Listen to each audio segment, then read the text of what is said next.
Assalamualaikum warahmatullahi wabarakatuh. Di sini saya akan menjelaskan tentang hakikat sholat atau sholat. Dalam peristiwa Isra Mi'raj sebagaimana disebutkan berbagai kitab Thorik dan kitab hadis, Nabi Muhammad SAW dan umatnya diperintahkan untuk melaksanakan sholat 5 waktu sehari semalam.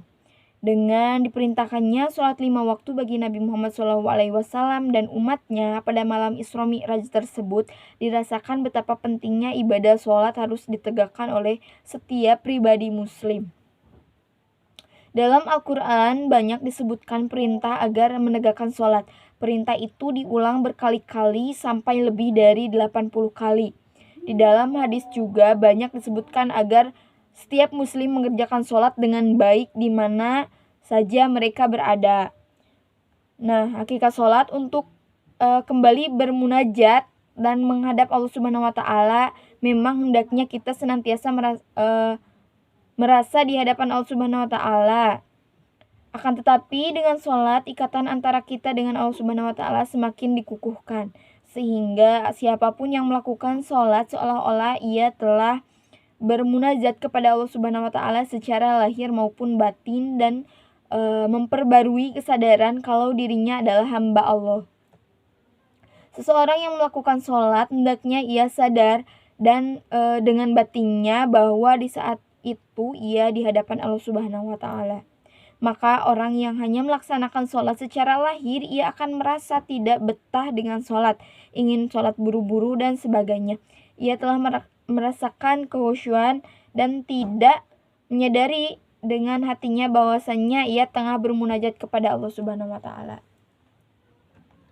Mengapa Allah mewajibkan sholat? Sesungguhnya Allah Subhanahu wa Ta'ala adalah Tuhan yang Maha Rahman dan Maha Rahim, yang Maha tahu akan segala apa yang ada di bumi, sehingga setiap apapun yang diperintahkan dan dilarang olehnya benar-benar menunjukkan kasih sayang dan cintanya kepada setiap makhluk yang di muka bumi.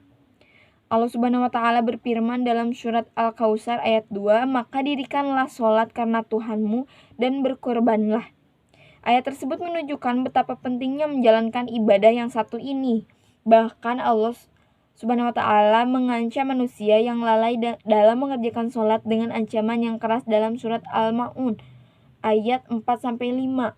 Maka celakalah bagi orang-orang yang meninggalkan sholat, yaitu orang-orang yang lalai dengan sholatnya. Gitu. Tujuan sholat yaitu menciptakan tujuan Allah menciptakan kita adalah untuk beribadah dengan amal kebaikan dan menyembah kepadanya. Menyembah di sini berarti beribadah dan salah satunya adalah sholat. Kita hidup di dunia itu hanya sementara dan dari kehidupan dunia inilah penentu kehidupan kita selanjutnya, yaitu kehidupan akhirat yang merupakan kehidupan kekal selamanya. Amalan perbuatan kita yang akan menentukan kita akan masuk surga ataupun neraka yang menjadi tujuan hidup manusia sesungguhnya. Kemudian ada fungsi sholat, yaitu yang pertama mencegah perbuatan keji dan mungkar. Adapun mengenai sholat yang akan kita bahas kali ini, sebagaimana difirmankan Allah Subhanahu wa Ta'ala, sesungguhnya sholat itu mencegah dari perbuatan-perbuatan keji dan mungkar. Bahwa sholat itu berfungsi sebagai supaya mencegah kekejian dan kemungkaran. Jadi terhadap yang melakukannya tetapi bermasa bodoh terhadap berlakunya kemungkaran, maka berarti sholatnya itu tidak sejalan dengan yang dimaksud oleh ayat tersebut.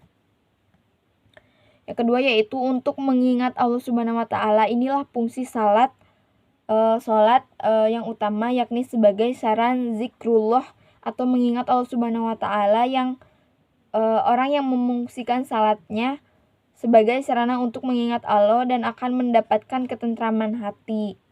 Tidak mungkin orang bisa mendapatkan ketenangan dan kehusyuan sholat sangat seseorang bergantung pada sejauh mana orang tersebut mengenal Allah Subhanahu wa Ta'ala. Selain hal ini, yang dapat dibantu kehusyuan yakni memahami dan meyakini makna bacaan sholat. Sholat sebagai cara mendidik seseorang menjadi tenang. Sholat yang dilakukan secara insentif akan mendidik dan melatih seseorang menjadi tenang dalam menghadapi kesusahan dan tidak bersifat kikir saat mendapat nikmat dari Allah Subhanahu wa taala. Adab sholat yang pertama yaitu menjaga waktu dan batas-batasnya. Ketika waktu sholat masuk, bersegeralah menunaikan dengan penuh semangat saat kewajiban itu tiba. Yang kedua yaitu demikian pula tempat sholat dan sujud kita rapihkan dan bersihkan dari najis-najis yang ada. Singkirkan gambar, tulisan, atau apa saja yang mengganggu kehusyuan sholat. Yang ketiga yaitu memakai pakaian yang terbaik saat panggilan salat telah tiba, rapi, santun, baik, harum, semerbak. Menutup aurat secara sempurna. Yang keempat yaitu menyesal serta bersedih jika tidak dapat menunaikan dan menikmati sholat dengan baik dan sempurna. Yang kelima yaitu supaya kita khusyuk, Nabi memerintahkan sholatlah seperti sholatnya orang yang berpamitan atau dari dunia ini. Maksudnya adalah sholatlah seakan-akan ini adalah sholat kalian yang terakhir di dunia. Kemudian di sini ada hikmah sholat, ada banyak sekali hikmah yang terkandung di dalam sholat, di antaranya seperti yang dirangkum oleh Mustafa Al-Kin dan Mustafa Al-Buga dalam Al-Fiqi Al-Manhaji Al-Manzabi. Yang pertama yaitu dalam sholat ada sujud, sebuah posisi di mana kita merendahkan diri hingga mencium tanah.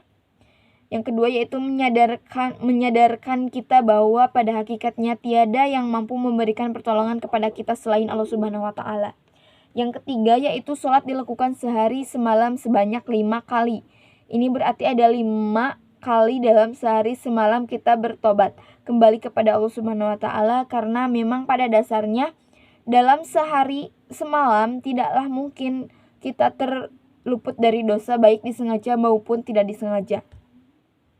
Yang keempat yaitu memperkuat akidah dan keimanan kita kepada Allah Subhanahu wa taala, karena sesungguhnya sehari-hari godaan kenikmatan duniawi dan godaan setan senantiasa mengganggu akidah kita sehingga kita lupa akan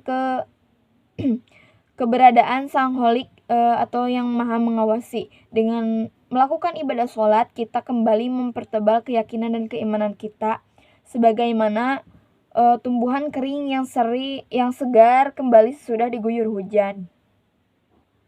Kemudian yang terakhir yaitu ancaman meninggalkan sholat. Yang pertama mendapat kerugian dan kejelekan di hari kiamat. Yang kedua yaitu tidak bisa sujud di hadapan Allah pada hari kiamat. Yang ketiga yaitu diancam dengan neraka sakar. Yang terakhir ini orang-orang yang meninggalkan sholat diancam dengan neraka sakar. Yang Allah berfirman, apa yang menyebabkan kamu masuk ke dalam neraka sakar? Mereka menjawab, dahulu kami tidak termasuk orang-orang yang melaksanakan sholat.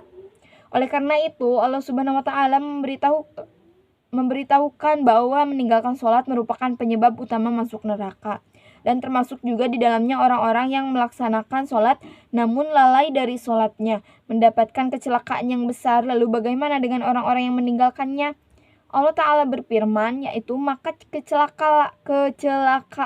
kecelakaanlah bagi orang-orang yang salat, orang-orang yang lalai dari sholatnya, yaitu orang-orang yang lalai dari sholatnya. Nah, mungkin menjelaskan tentang sholat yang bisa saya sampaikan hanya beberapa. Mohon maaf bila ada kesalahan. Wassalamualaikum warahmatullahi wabarakatuh.